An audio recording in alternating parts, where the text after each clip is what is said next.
استعمال کے لائق نہیں رہ گئی ہو، جو جس کا آؤٹ پٹ نہ ہو، جس کا نتیجہ نہ ہو.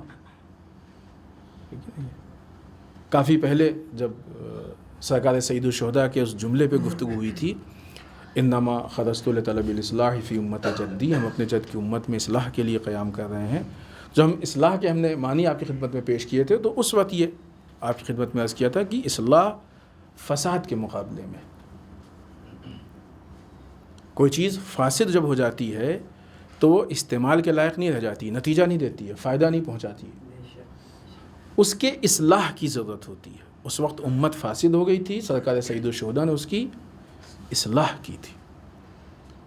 اگر ہم کو یہ محسوس ہو کہ حکمت ہمارے نفس پہ اثر انداز نہیں ہو رہی ہے، تو اس کا مطلب یہ ہے کہ ہمارا نفس فاسد ہو گیا ہے.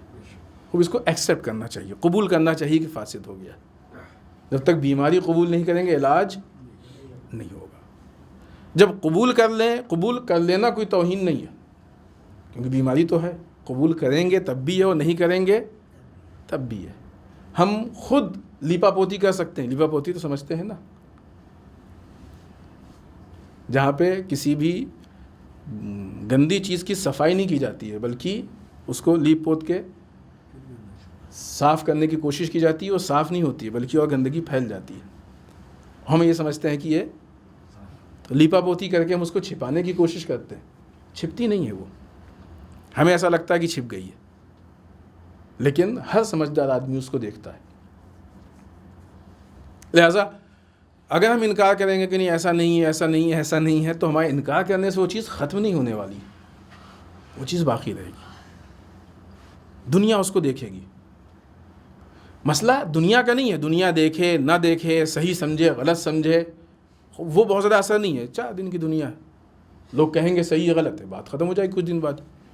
لیکن جو اصل اس کا اثر ہے کہ ہم اگر لیپا پوتی کر کے چھپائیں گے، تو کیا روز محشر جب ہمارا حساب و کتاب ہوگا اور وہاں پہ ہم کہیں گے کہ پالنے والے یہ عیب ہمارے یہاں نہیں پایا جاتا تھا، تو کیا خدا قبول کر لے گا؟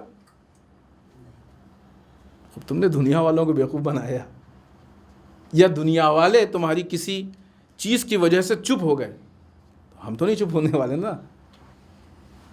یہاں تو حقیقتوں کی بنیاد پہ حساب و کتاب ہوگا. تو حقیقت تو ہے، وہ الگ نہیں ہوگی. عقل مندی یہ نہیں ہے کہ اس کو چھپایا جائے، عقل مندی یہ نہیں ہے کہ اس کا انکار کیا جائے، عقل مندی یہ ہے کہ اس کی اصلاح کی جائے، اس سے اپنے آپ کو بچایا جائے. یہ عقل مندی. جس نفس پہ حکمت اثر انداز نہ ہو وہ نفس فاسد ہے. یہاں پہ بھی ہم وہی جملہ کریں گے کہ ہمیں اپنے نفس کو، دوسروں کو نہیں. اچھا دیکھو فلاں نصیحت ہوئی، فلاں، بہت سی چیزیں ایسی ہیں کہ جو ہمارے سامنے ذکر ہوتی ہیں، ہم لوگ سنتے ہیں، ہمیں معلوم ہے. حتیٰ بہت سی چیزیں ایسی ہیں جو ہمیں معلوم ہے کلیئر، مثلا بہت سامنے کی چیز ہے، چھوٹی نہیں کہہ سکتے، البتہ معاشرے میں اس کو چھوٹا کہا جاتا ہے. غلط ہے، کسی بھی گناہ کو چھوٹا نہیں کہنا چاہیے. بعض اوقات دکھایا تھا کہ جھوٹ بہت رائج ہے معاشرے میں. آدمی بلا وجہ جھوٹ بول دیتا ہے، کوئی ریزن نہیں، کوئی فائدہ نہیں، کوئی نہیں. کیوں؟ اس لیے کہ یہ گناہ اتنا رائج ہو گیا ہے کہ اس کو بہت زیادہ عیب نہیں سمجھا جاتا ہے. اگر اسلام، ابھی ہم وہ اخلاقی اس پہ گفتگو نہیں کر رہے ہیں کہ مثلا ان موضوعات پہ گفتگو کر رہے ہیں. ابھی جھوٹ پہ گفتگو کریں تو خوب تفصیلی گفتگو ہوگی. قرآن نے مذمت کی ہے، روایات میں مذمت ہوئی ہے، جھوٹ بولنے والے کا چہرہ کالا ہوگا یعنی ذلیل ہوگا، ساری چیزیں. تو کیا ہمارے یہ مان لینے سے کہ یہ عیب نہیں پایا جاتا ہے، کیا ہم ان سارے نتائج سے جھوٹ کے بچ جائیں گے؟ نہیں بچیں گے. کس کو نہیں معلوم کہ جھوٹ غلط ہے، بری چیز ہے؟ کس کو نہیں معلوم کہ جھوٹ گناہ کبیرہ میں سے؟ معلوم ہے، لیکن پھر بھی ہم اس میں ملوث ہیں. اس کا مطلب یہ ہے کہ یہ حکمت ہمارے اوپر اثر انداز نہیں. اس حد تک ہمارا نفس فاسد ہے. غیبت بری چیز ہے، سب کو معلوم، لیکن پھر بھی غیبت ہوتی ہے. معاشرے میں بہت اہم حصہ ہے غیبت کا. تہمت، الزام، طنز، لوگوں کے خلاف بہت ساری ایسی چیزیں جس سے لوگوں کو تکلیف ہو. خوب یہ عیب ہے کہ نہیں؟ یہ گناہ. یہ وہ چیزیں، حتیٰ بہت سی چیزیں ایسی اس میں کہ جو قرآن نے صریحاً منع کیا اس کے لیے، ڈائریکٹ قرآن میں آیتیں ہیں. خود قرآن پوری ایک حکمت ہے. خود قرآن ایک حکمت ہے. یا تو اچھا خاصا قرآن کا وہ حصہ ہے کہ جس کی طرف متوجہ نہیں ہو رہے ہیں, قرآن تو پڑھ رہے ہیں, ترجمہ نہیں پڑھ رہے ہیں, یا متوجہ ہو رہے ہیں تو دوسرے حصے میں ہے کہ ہمارے نفس پہ اس کا اثر نہیں.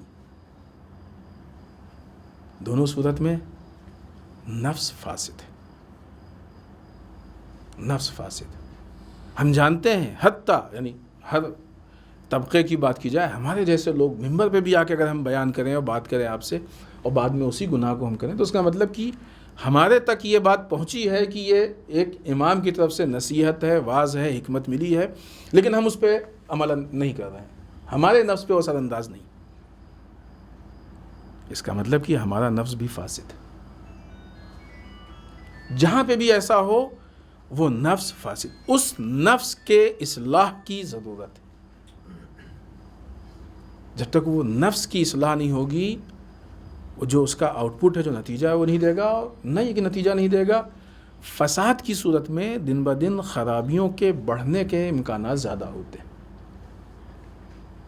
خب اگر ہم آج کی اس شب میں امام کی نصیحت کے طور پہ اس جملے کو محسوس کر لیں, ہم نے مختصر وضاحت پیش کی, تفصیلی وضاحت ہے اس کی, بہت لمبی گفتگو ہو سکتی ہے, لیکن جو ہم نے ارادہ کیا تھا وہ وقت تقریباً ختم پہ, لہٰذا ہم اپنی بات کو سمیٹ رہے ہیں. اور ہم اس بنیاد پہ اپنے نفس کو پہچانیں کہ ہمارا نفس کہیں فاسد تو نہیں ہے. پھر فاسد نفس جب امام کا ظہور ہوگا, امام زمانہ عجل اللہ تعالیٰ فرجہ الشریف,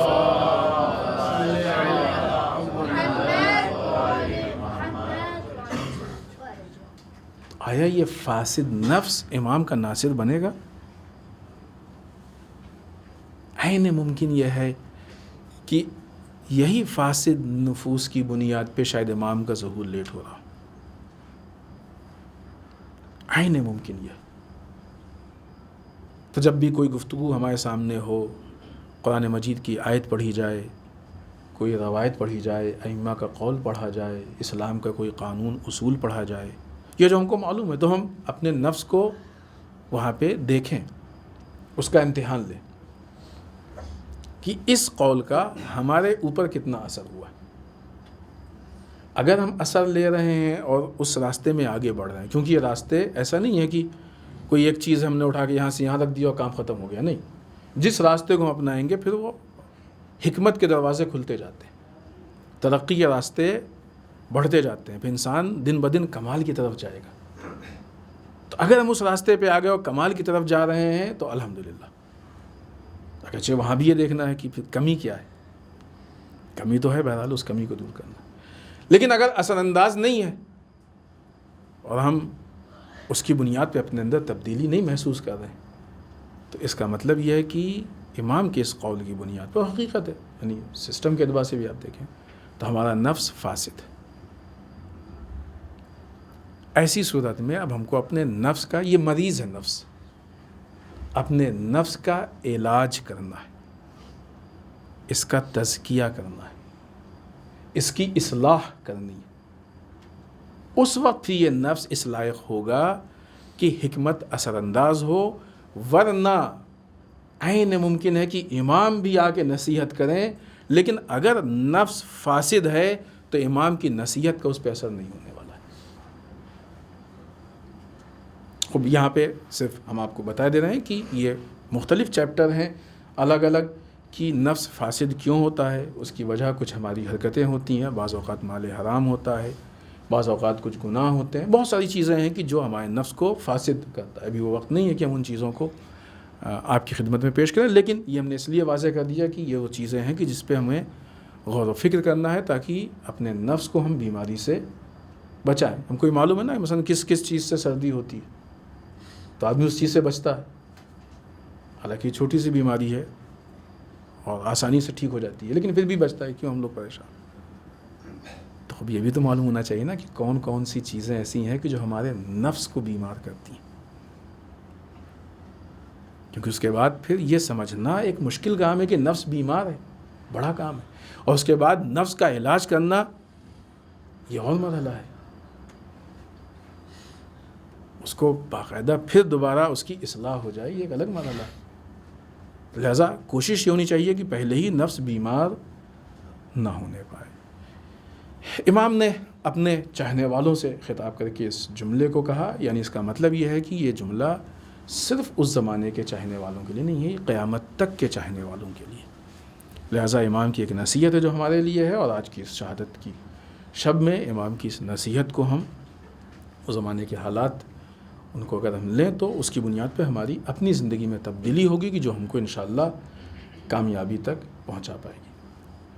ان ساری چیزوں کو پہنچانے کے لیے اتنی آسانی سے دین نہیں پہنچا ہے۔ بعض اوقات ہم لوگ دین کے ساتھ کھلواڑ کرتے ہیں، دین کو استعمال کرتے ہیں، اپنی تھوڑی سی شہرت کے لیے دین کو استعمال کر لیتے ہیں، اپنے تھوڑے سے جو ہے فائدے کے لیے استعمال کر لیتے ہیں دین کو، کبھی عہدے کے لیے استعمال کر لیتے ہیں، کبھی مال کے لیے استعمال کر لیتے ہیں، مادیات کے لیے استعمال۔ یہ دین جس کے لیے مومنین نے، مسلمانوں نے، ائمہ نے خون دیا ہے، قربانی دی ہے، یہی جو چیزیں جو ہم نے آپ کی خدمت میں پیش کی ہیں، ان چیزوں کو عمل کرنے کے لیے، ان چیزوں کو پیش کرنے کے لیے ہم نے ابھی عرض کیا نا کہ امام کو 10 سال یا بعض روایات کے اعتبار سے تقریباً 20 سال 9 مہینے قید کی زندگی گزارنی پڑی۔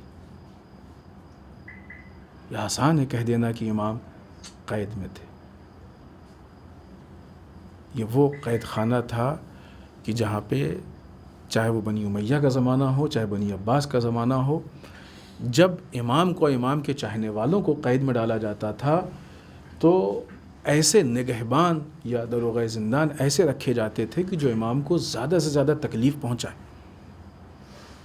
زیادہ سے زیادہ امام پہ ظلم کریں۔ یہ چھوٹی مظلومیت نہیں، یہ ایک ایک لمحہ مشکل میں زندگی گزرتی تھی، ایک ایک لمحہ۔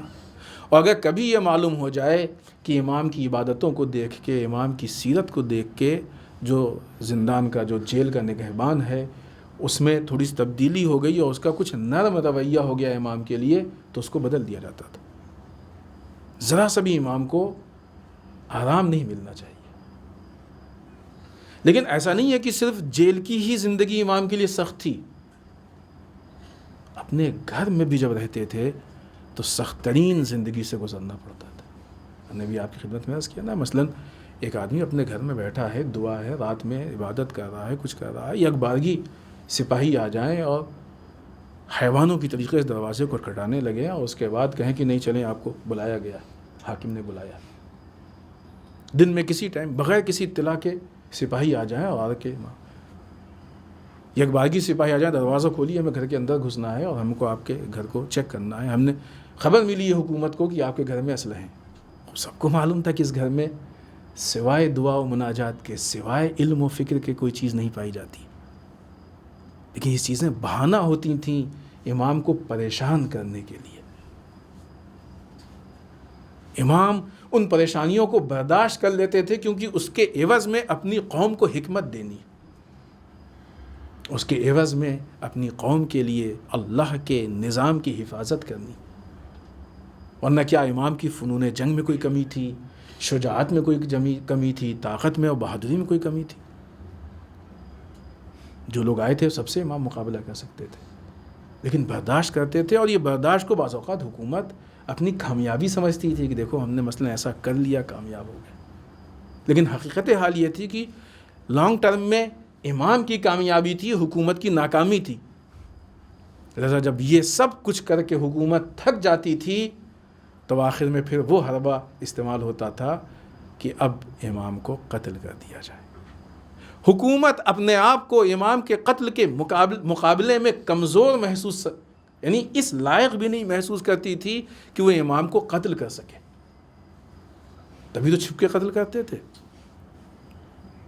اتنی کسی کی اوقات نہیں تھی کہ سامنے آ کے امام کو قتل کرے، سامنے آ کے میدان میں مقابلہ کرے، اتنی کسی کی اوقات نہیں تھی، کسی کی اتنی حیثیت نہیں تھی، اتنے ڈرپوک لوگ تھے۔ یہ خود امام کی مظلومیت ہے کہ ایسے نامردوں سے امام کا مقابلہ تھا۔ پھر یہ لوگ بہانے سے زہر دیتے تھے، لہٰذا عزیزان وہ وقت بھی آ گیا عزیزان محترم کہ امام کو بھی چھپ کے زہر دیا گیا، بہانے سے زہر دیا گیا۔ زہر امام کے جسم میں پہنچا، حالات سخت تھے۔ 10ویں امام کا زمانہ ہے نا، ابھی 11ویں امام کا زمانہ آنے والا ہے۔ جیسے جیسے حالات بڑھ رہے ہیں ویسے ویسے ظلم بڑھتے تھے، خطرات بڑھتے تھے، حالات سخت تھے۔ لہٰذا امام عسکری کے لیے سخت تھا امام کی تشییع کرنا، امام کے نماز، لیکن امام کے نماز جنازہ امام پڑھا تھا۔ عزیزو، زہر امام کے جسم میں پہنچا، ہم نے یہ بات عرض کی تھی کہ زہر کا اثر یہ ہوتا ہے کہ جب جسم کے اندر پہنچتا ہے تو اندر سے جسم کو کاٹنا شروع کرتا ہے، اندر سے جسم کو تکلیف دینا شروع کرتا ہے۔ ہمیں بعض اوقات ایسا لگتا ہے کہ جب تیروں کا حملہ ہوتا ہے تو وہی ظلم ہوتا ہے اور وہی مصیبت ہوتی ہے، صرف تلواروں کا حملہ ہی مصیبت ہوتی ہے، صرف نیزوں کا حملہ ہی مصیبت ہوتی ہے۔ نہیں عزیزان محترم، ائمہ کی زندگی میں نہ کتنی کتنی مصیبتیں ہیں۔ کیا یہ کم مصیبت ہے کہ امام کو ان کا منصب نہیں دیا گیا؟ کیا یہ کم مصیبت ہے کہ امام کی توہین کی گئی؟ کیا یہ کم مصیبت ہے کہ امام کو پریشان کیا گیا؟ کیا یہ کم مصیبت ہے کہ امام کو قید خانے میں قید کیا گیا، کھانے پینے کی تکلیف ہوئی؟ ان سب کے بعد جب حکومت کچھ نہیں کر پائی تو ایک مرتبہ زہر دیا، اور جب زہر جسم کے اندر پہنچا تو اس نے اندر سے جسم کو کاٹنا شروع کیا۔ امام تکلیف کی ان مراحل کو گزار رہے تھے اور اپنی زندگی کے آخری لمحات کی طرف جا رہے تھے۔ عزیزوں، سنتے ہیں کہ جب زہر جسم کے اندر جاتا ہے تو پیاس کا بھی احساس ہوتا ہے عزیزان محترم، لیکن ہاں یہاں پہ ہم کہہ سکتے ہیں کہ مولا آپ نے جب پانی مانگا ہوگا تو آس پاس چاہنے والے ہوں گے کہ جنہوں نے بڑھ کے آپ کو پانی دے دیا ہوگا۔ عزیزان محترم، حالات کتنے سخت تھے، آپ کو معلوم ہے کہ جب کسی کا انتقال ہو جاتا ہے تو اس کو گھر کے باہر لے آ کے قبرستان میں دفن کیا جاتا ہے۔ کیوں قبرستان میں دفن کیا جاتا ہے؟ تاکہ جب قبر دور ہوگی تو غم کو بھلانے میں آسانی ہوگی۔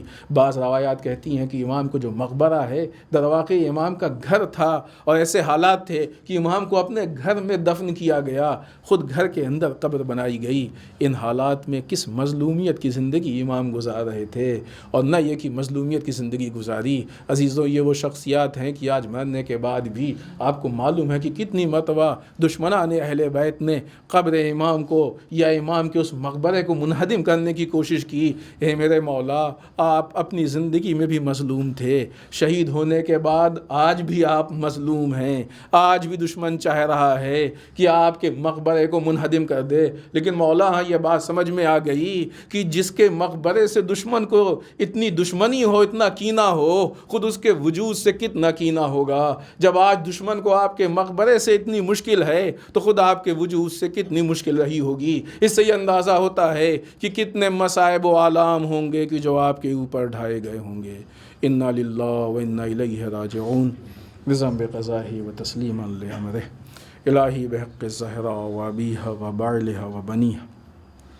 پالنے والے اس مختصر سی عبادت کو قبول فرما لے، پالنے والے ہم سب کو اعمال صالحہ کی توفیق عنایت فرما، بار الہ اعمال قبیحہ سے محفوظ رکھے، پالنے والے ہمارے گناہوں کو بخش دے، بار الہ ہمارے مرحومین کو بخش دے، پالنے والے اسلام و مسلمین کی حفاظت فرما، بار الہ دشمنان اسلام کو نیست و نابود کر دے، پالنے والے ہمارے علماء کا سایہ ہمارے سروں پہ باقی رکھے، بار الہ رہبر و مراجع کو طول عمر عنایت فرما، بار الہ ہمارے امام کے ظہور میں تعجیل فرما، ہمیں ان کے اعوان و انصار میں شریک ہونے کی توفیق عنایت فرما۔ ربنا تقبل منا انک انت السمیع العلیم۔